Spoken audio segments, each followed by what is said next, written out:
Hello, everyone, and welcome to the Sustainable Finance Podcast. My name is Paul Ellis, and I'm your host for these programs about developments in this fast-growing industry. Today's guest on the Sustainable Finance Podcast believes that we are in the early stages of a persistent global investment megatrend driven by a massive disruptive event, climate change. Dr. Julie Anderson is Program Director for the Masters of Science in Sustainability Management at American University's Kogod School of Business. She previously held senior leadership roles at top investment firms, including serving as Director and Head of iShares US Sustainable ETFs at BlackRock, where she managed $58 billion in assets and led strategic initiatives across the business. She believes this global megatrend is an incredible opportunity to change the way we think about and choose sustainable investments. Investors should engage with and support companies that produce products in a responsible way that also create healthy environments. We should focus on creating companies that are more sustainable, more profitable, and more competitive because they are managing the climate risks and opportunities better. Hello, Julie, and welcome to the Sustainable Finance Podcast. Hi, Paul. Thanks so much for having me on your show. Yes, we're glad that you could join us today, and we're going to jump right in with some questions for you about the past to begin with, or your past. You managed $58 billion in sustainable ETFs during your time at BlackRock, and you worked on mutual funds in both the fixed income and equity investment markets. What lessons did these experiences teach you about how sustainability and profitability can work hand in hand, and how do sustainable strategies differ across asset classes?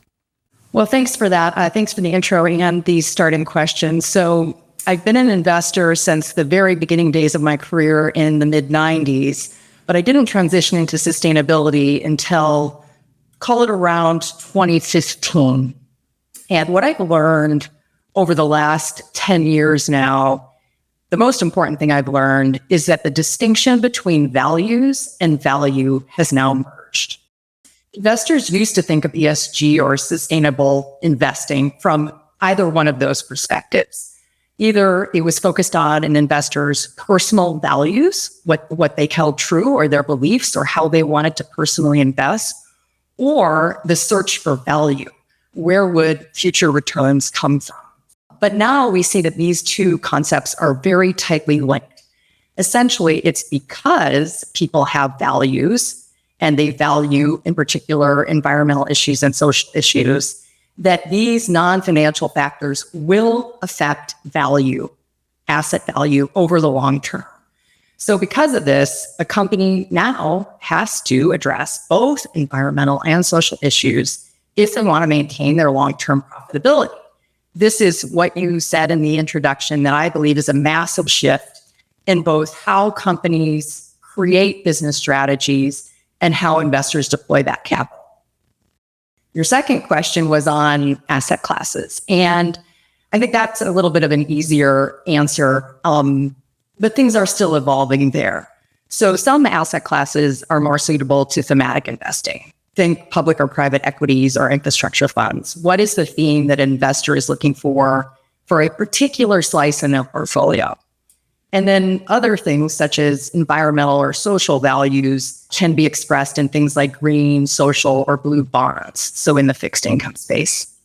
And then, of course, I have to touch on passive versus active management. So yes. Passive ETFs, which is what I predominantly worked with at BlackRock, are a great choice for strategies such as best in class or negative screening. These are very rules-based and are suited well to passive. Whereas impact investing, I believe, is predominantly in the realm of active management. You need somebody actively looking at a company or an investment opportunity to find out and determine if they are actually creating impact. So, Julie, let's talk about today's advisors and how they need to think about and incorporate a focus on sustainability in their clients' portfolios. How has sustainable investing changed for them over time, and how should they be approaching this whole process today? That is a great question. And again, I think your audience in particular wants to make this actionable for them. And I would emphasize that we're still in the earlier transitional phase here. So I recognize that it is still difficult for many advisors to have these types of conversations with their clients. The first thing they should do is definitely ask their clients about their level of interest in ESG or sustainability related issues. Get a temperature check on their client. This is very similar to what they've always done with regard to risk, for example. Asking, questions that get at risk from a different angle. But here it's really understanding what values they have or how they might want those values expressed in their portfolio. But then the second thing I think that they need to do is educate their clients about sustainability. And this, again, is something that advisors and asset managers have always done. So that requires them to stay on top of this mega trend and really understand the dynamics. But what you hinted at in the beginning of the introduction is climate change. And that can be a difficult topic these days. One of the things that I always say and gets a lot of press attention or raised eyebrows is that believing in climate change is not required. And I think it's a great starting point for these conversations because it helps to reduce the polarization of what is your view versus someone else's view. And the idea is that whether you believe in climate change or not, most of the world believes that we need to transition away from heavy usage of fossil fuels. They cause pollution. These are words that most clients are used to hearing. People are against pollution. So if you focus on the idea that companies need to transition towards less polluting ways of doing business and hopefully more economical ways of doing business, lower cost inputs, you can talk about the idea that what other people hold as values are actually affecting company value. And this is really about business strategy and how the advisor can help their client invest in those companies that are managing this transition best. Julie, in my experience as a financial advisor, one of the things that my clients were always interested in was me staying ahead of them in terms of expectations and changes within the marketplace. That's why they hired us all in the first place, right? That's why they hire asset managers. So how are sustainable investing strategies evolving so that financial advisors are able to stay just a little bit ahead of their clients and set good expectations for the markets? So in this respect, I see three major shifts there that it's easy also when educating advisors first and how they can keep the message simple and talking to their clients. So I learned this in my experience too. It's always good to start with three things. So if you focus on these three major shifts, I think that can help advance the dialogue and demonstrate that they do understand how things are changing. So the first one is, I believe that negative screening has reached its limit. And I believe that it will continue to wane as an area of focus. And this includes divesting of fossil fuels. So I mentioned earlier the transition to a low carbon economy, global economy. And that is the first thing. No longer does an investor just say, I don't want to own fossil fuels, and therefore I feel better. That's not actually changing the world or changing materially the flow of capital. Plus, there is a widespread understanding that the entire economy is still dependent on fossil fuels. We cannot simply cut off the flow of capital to these needed assets. It would have massive social and economic impacts. So there is no longer a real stigma around owning fossil fuel-based companies. You want to own those that are innovating and going to lead at the change, but simply divesting or negative screening from certain products is no longer an area of focus, in my opinion. The second one, BlackRock's biggest book of business is in their Aware suite. And this group of ETFs deploys what's called a tilted or optimized strategy. So the way these strategies work, or how funds are investing, is they tilt towards or lean into or overweight those companies that have a higher ESG rating, and they underweight those companies that have a weaker ESG rating. And I also believe that these types of investments are starting to have a decline. Why is that? That's because they're designed to look and feel just like the regular index, like the S&P 500, but they slightly tilt into ESG factors and away from poor ESG qualities. And in the end, you don't end up with anything that's materially different from the actual S&P 500. So these don't seem to generate excess returns that we're hoping for from those companies that are doing better, or avoiding losses from other companies. So I would call it sustainable investing light, or 101. What we are seeing is a shift from those types of tilted strategies into both thematic and impact. So that is where I see the most amount of growth. If you're going to look for a labeled fund, it would be in a thematic fund, call it clean energy, clean tech, or impact investing that aims to have a specific impact or outcome. And then the third one is related. I think there's going to be fewer funds that are specifically named ESG or sustainable. We are moving rapidly towards a period of time where sustainable investing becomes business as usual. So why do I say that? So most investors love data. They view data as an informational advantage. If you can mine data, you can pick those stocks that will outperform the benchmark or your peers and competitors. So it's becoming business as usual because I was a former trader and an investor, and any bit of information that can lead to an advantage is one that I'm going to look at. So I would argue that almost all investors, whether they're investing in a sustainable labeled fund or a traditional mutual fund or ETF, are still looking at these factors. So that's an important thing to tell your clients, is that this is becoming so global and such a mega trend that all investors are starting to look at these non-financial factors as potential sources of risk and return.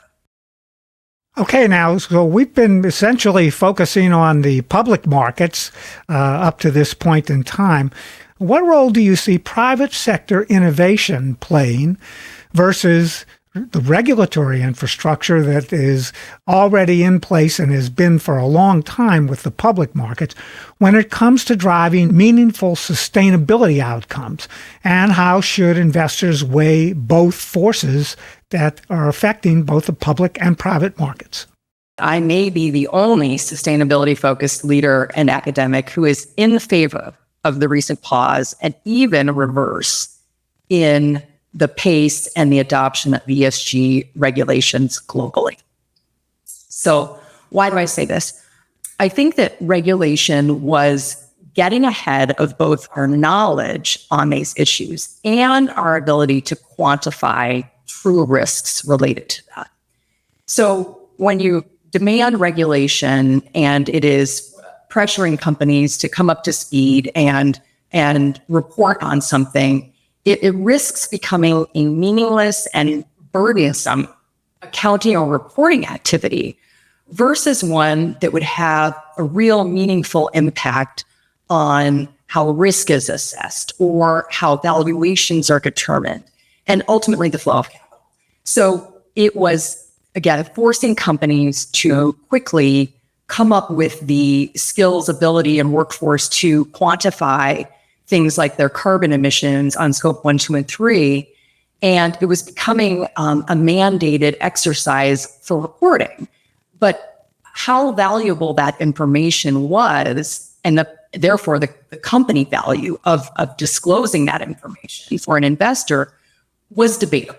Would this materially change the flow of capital or influence how an investor can assess the potential risk and return of that company? So in my opinion, it's far better at this stage if companies are responding to both customer demands, but also investor demands for more transparency and data.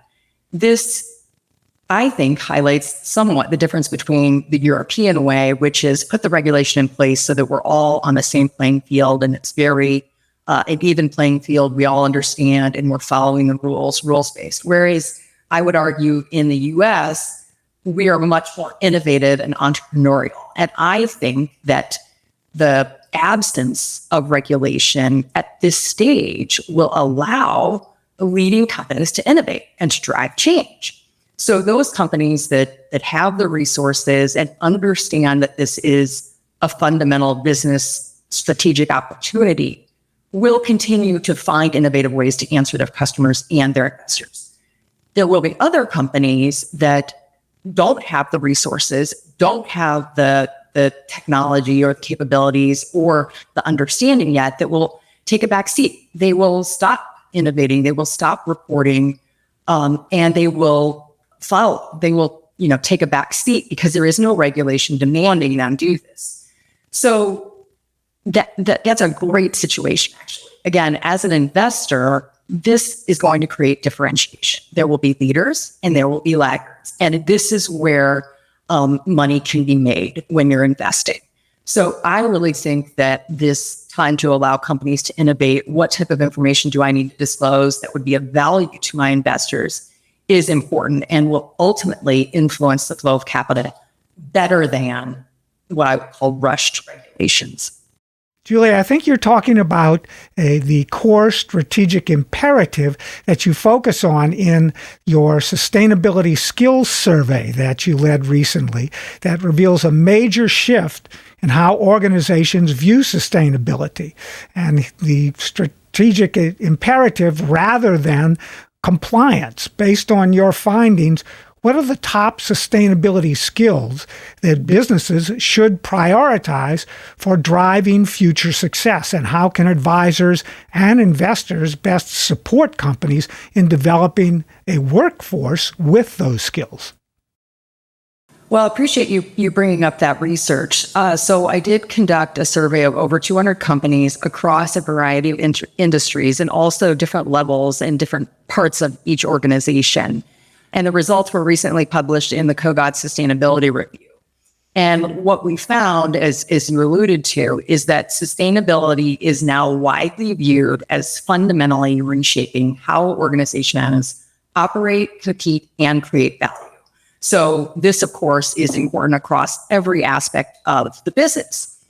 But because this recognition is in its early stages, as is the sustainable investing movement, companies identified that they need help in managing this massive and fundamental shift in what they are doing through all aspects of their company. So they're looking at it from a risk and opportunity set, but also fundamentally changing many aspects of their organization. So in particular, they identified that these business objectives that were predominantly being changed are first and foremost risk management, second, operational efficiency and innovation, and then also talent attraction and retention. So they understand that the incoming younger generation of employees that they need in their workforce are also prioritizing these things. So it's, again, across the entire organization. But when we asked them, where did they specifically need help? In what area did they need help? The answer was the bar chart is practically flat, meaning that they answered they need help across everything. So if I were to list them, I would say that the first thing is setting and managing their sustainability strategy. Companies are still figuring this out. And they said that in particular, they need help engaging with stakeholders to prioritize what sustainability areas they should focus on. So we know we have to change our strategy and include sustainability, but we want to hear from our stakeholders directly where they think we should focus. The third thing after this is driving that sustainability implementation. So they need people throughout their organization to help drive this change. It is ultimately change management. And then others, I think, are more obvious, gathering and reporting sustainability data. We just mentioned that it's not going to be mandated, but they still want to disclose. I believe a full 98% of the S&P 500 does disclose an ESG report with some data in it. They also want help measuring the impact of these sustainability efforts. Of course, management wants to know if they're going to make a strategic change, deploy resources to affect that change. They need to be able to measure the outcome of their efforts because they're putting internal capital towards that. And the last one would be embedding sustainability into marketing and branding. They know that their customers are looking for this, so they want to make sure that it's embedded in how they communicate their brand. Julie, let's talk finally about the way your experience in the corporate world has enriched your approach to designing the Masters of Science in Sustainability Management program at American University's Kogod School of Business. And how are you preparing students through this program for careers at the intersection of business and sustainability? So I am a non-traditional academic. That means that I have a 25, 30-year career in my field. And while I do have a PhD, I have not been doing academic studies for my entire career. So that is essentially what I am bringing to this particular program. And I believe why the dean of the Kogod School of Business hired me, because this is, in a business school, a topic that is fundamentally changing business. So he wanted somebody with business experience. And I would, when I look back at, my entire career, how do I summarize what it was that I did? And I would say that I was constantly on the leading edge of change. So to me, I used to tell companies when they were interviewing me, like, if you want me to keep the wheels on the bus or keep things in motion, I'm not your person. I want to build something, change something. I'm a creative who wants to build and change business. So because of that, looking back, I think what I really leaned on was critical thinking. I am inherently a critic and I enjoy critical thinking. Complex analysis, I'm a recovering analyst for sure. I love my role as an emerging markets analyst.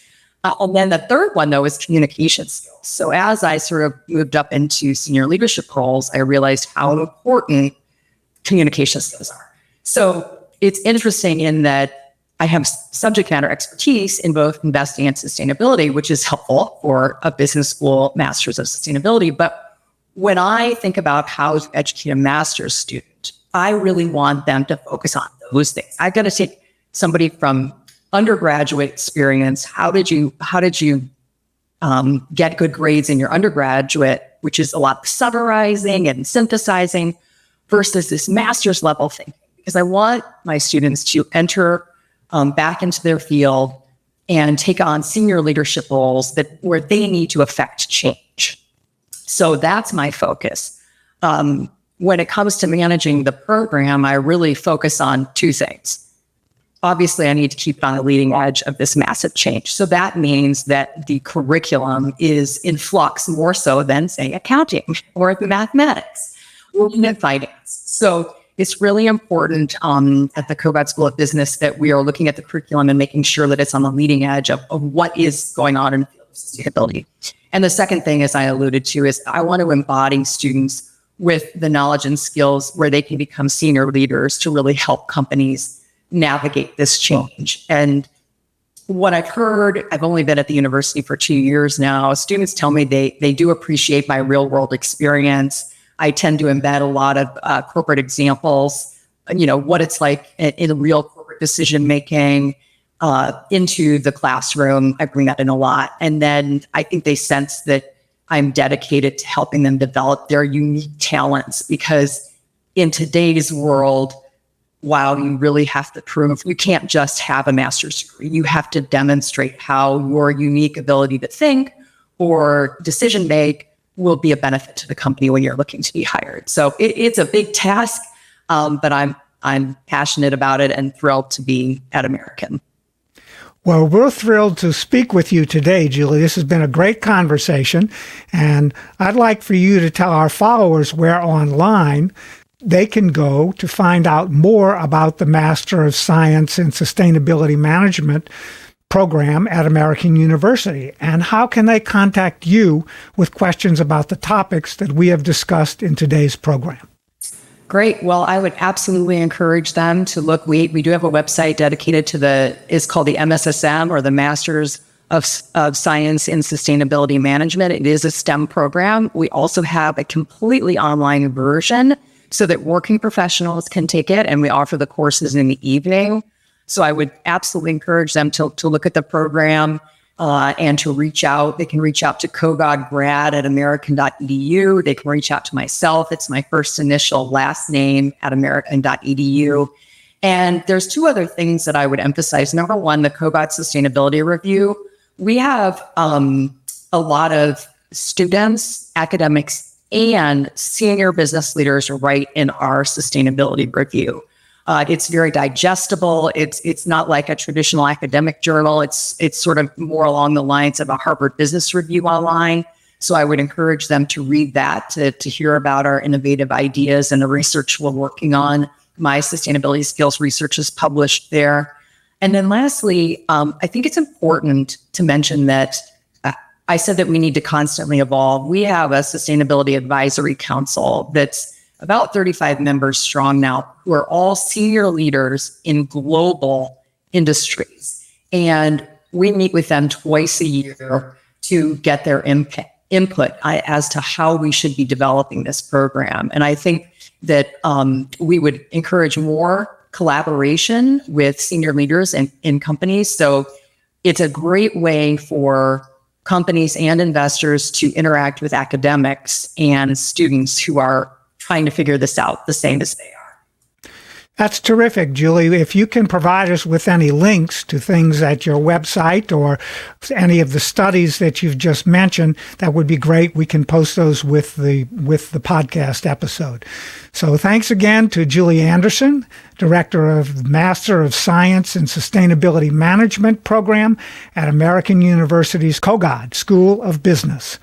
I'm your host, Paul Ellis. And followers of the Sustainable Finance Podcast can join me again next week for another episode.